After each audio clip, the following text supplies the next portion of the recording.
Assalamualaikum warahmatullahi wabarakatuh. Perkenalkan, nama saya Zarwanda Asparina, NIM 105 dari kelas 5D.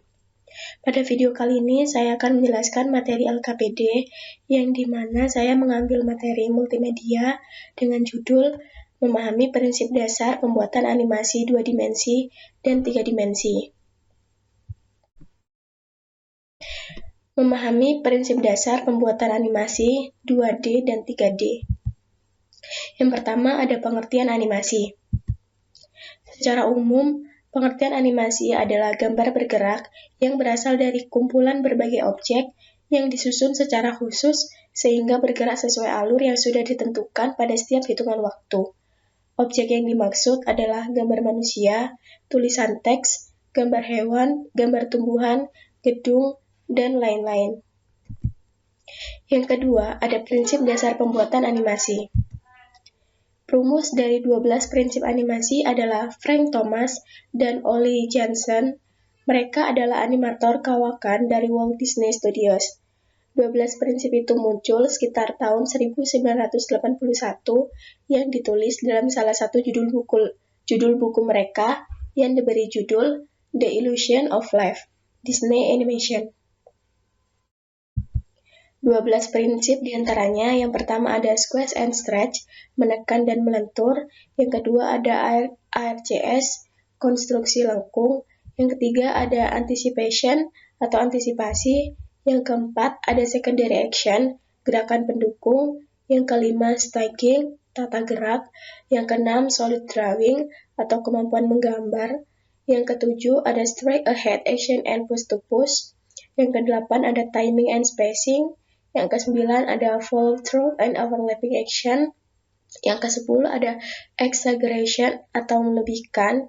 Yang ke-11 ada slow in and slow out.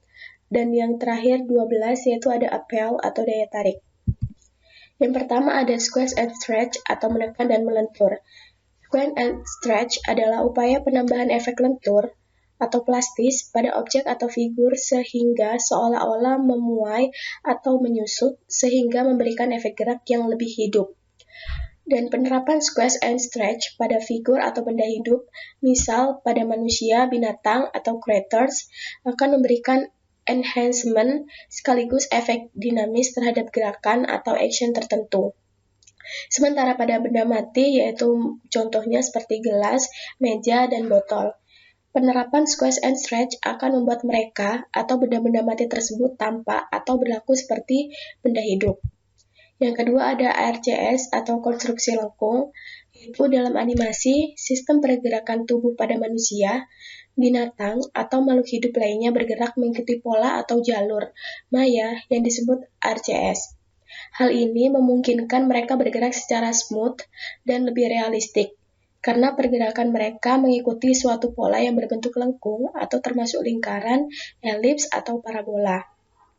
Pola gerak semacam inilah yang tidak dimiliki oleh setiap pergerakan mekanik atau robotik yang cenderung patah-patah. Yang selanjutnya ada anticipation atau antisipasi. Anticipation boleh juga dianggap sebagai persiapan atau awalan gerak atau ancang-ancang. Seseorang yang bangkit dari duduk harus membungkukkan badannya terlebih dahulu sebelum benar-benar berdiri. Pada gerakan memukul, sebelum tangan maju, harus ada gerakan mundur dulu dan sejenisnya. Kemudian ada secondary action atau gerakan pendukung. Secondary action adalah gerakan-gerakan tambahan yang dimaksudkan untuk memperkuat gerakan utama supaya sebuah animasi tampak lebih realistik. Secondary action tidak dimaksudkan untuk menjadi pusat perhatian sehingga mengaburkan atau mengalihkan perhatian dari gerakan utama, dan kemunculannya lebih berfungsi untuk memberikan emphasis untuk memperkuat gerakan utama. Kemudian ada staging. Graham Netwick atau seorang animator Disney pernah berkata, animasi adalah tentang timing and spacing. Timing adalah menentukan waktu kapan gerakan harus dilakukan, sementara spacing adalah tentang menentukan percepatan dan perlambatan dari bermacam-macam jenis gerak. Kemudian ada solid drawing atau kemampuan menggambar. Menggambar sebagai dasar utama, animasi memegang peran yang signifikan dalam menentukan baik proses maupun hasil sebuah animasi. terutama animasi klasik. Dan seorang animator harus memiliki kepekaan terhadap anatomi, komposisi, berat, keseimbangan, pencahayaan, dan sebagainya yang dapat dilatih melalui serangkaian observasi dan pengamatan. Di mana dalam observasi itu salah satu yang harus dilakukan adalah menggambar. Meskipun kini peran gambar yang dihasilkan sketsa manual sudah bisa digantikan oleh komputer, tetapi dengan pemahaman dasar dari prinsip menggambar akan menghasilkan animasi yang lebih peka. Selanjutnya ada straight ahead action and push to pose. Dari sisi research dan pengerjaan, ada dua cara yang bisa dilakukan untuk membuat animasi. Yang pertama adalah straight ahead action, yaitu membuat animasi dengan cara seorang animator menggambar satu persatu, frame by frame, dari awal sampai selesai seorang diri. Teknik ini memiliki kelebihan, yaitu kualitas gambar yang konsisten karena dikerjakan oleh satu orang saja, tetapi memiliki kekurangan, yaitu waktu pengerjaannya yang cukup lama. Dan yang kedua adalah push to push, yaitu pembuatan animasi oleh seorang animator dengan cara menggambar hanya pada keyframe tertentu saja. Selanjutnya, in between atau interval antar keyframe digambar atau dilanjutkan oleh asisten atau animator lain. Cara yang kedua ini lebih cocok diterapkan dalam industri karena memiliki kelebihan waktu pengerjaan yang relatif karena cepat melibatkan lebih banyak sumber daya. Yang kedua ada timing and spacing. Mohon maaf, untuk timing and spacing ini yaitu dari staging ya. Seperti halnya yang dikenal dalam film atau teater, staging dalam animasi juga meliputi bagaimana lingkungan dibuat untuk mendukung suasana atau mood yang ingin dicapai dalam sebuah atau keseluruhan scan. Selanjutnya ada follow through and overlapping action. Follow through adalah tentang bagian tubuh tertentu yang tetap bergerak meskipun seseorang telah berhenti bergerak. Misalnya, rambut yang tetap bergerak sesaat setelah berhenti berlari. Overlapping action secara mudah bisa dianggap sebagai gerakan saling silang. Maksudnya adalah serangkaian gerakan yang saling mendahului overlapping, pergerakan tangan dan kaki ketika berjalan bisa termasuk di dalamnya. Selanjutnya ada exaggeration, melebihkan. Exaggeration adalah upaya untuk mendramatisir sebuah animasi dalam bentuk rekayasa gambar yang bersifat hiperbolis. Dibuat untuk menampilkan ekstremitas ekspresi tertentu dan lazimnya dibuat secara komedik. Hal ini banyak dijumpai di film-film animasi sejenis Tom and Jerry, Donald Duck, Doraemon, dan lain sebagainya. Kemudian ada slow in and slow out, sama seperti spacing yang berbicara tentang akselerasi dan deselerasi.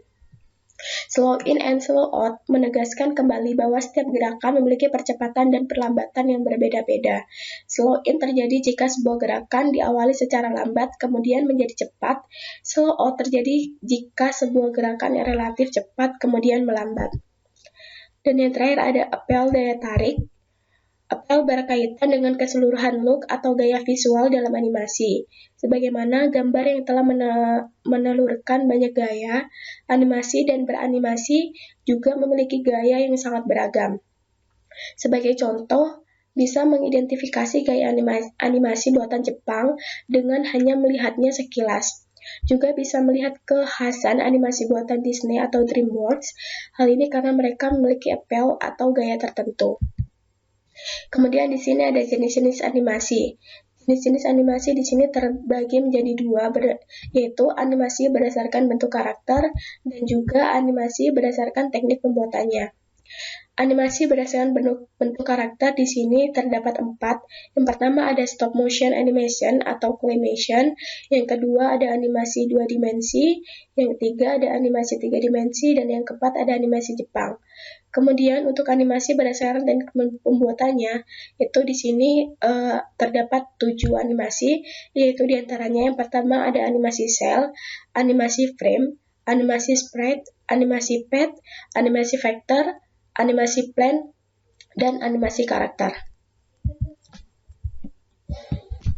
Sebentar, tadi di sini ada kekeliruan dan mau saya ganti. Ini penjelasan dari staging dan ini penjelasan dari timing and spacing. Mungkin itu saja penjelasan dari saya. Apabila ada salah kata, saya mohon maaf yang sebesar-besarnya. Wassalamualaikum warahmatullahi wabarakatuh.